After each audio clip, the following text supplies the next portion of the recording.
जगदंब महाराजांचा सर्वांना नमस्कार। आज मी महाराष्ट्रातील जनतेला, तमाम देवीभक्तांना देवी देवता अंगात येणे या ऊर्जेचं असं सत्य सांगणार आहे, जे सत्य कित्येक देवीभक्तांनाच माहीत नाही आहे।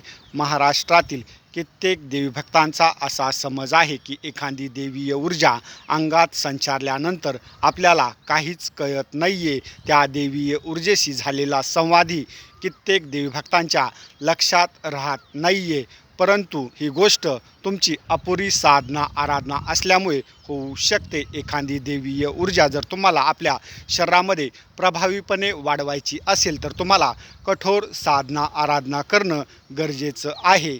देव अंगात आल्यावर मला काहीच समजत नाही आहे असं म्हणणं ही एक अंधश्रद्धा आहे। माझ्या आध्यात्मिक ज्ञानाच्या आधारे जर तुम्ही प्रभावी देवी देवतांचे मंत्र उच्चारले, नामस्मरण भक्ती केली असता देवीय ऊर्जेशी सहज संवाद साधून आपण त्या ऊर्जेच्या आधारे लोकांचं हित साधू शकतो, हे अंतिम सत्य आहे।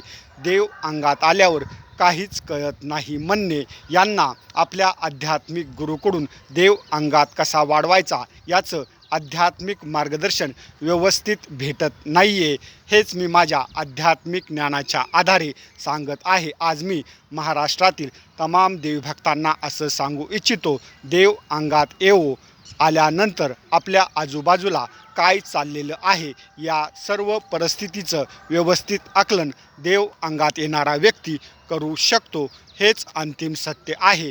देव अंगात आल्यानंतर काहीच कळत नाही आहे अशी चुकीची माहिती आध्यात्मिक क्षेत्रातील देवीभक्तांनी पसरू नये। आई राजा उद उद बोल भवानी माता की जय।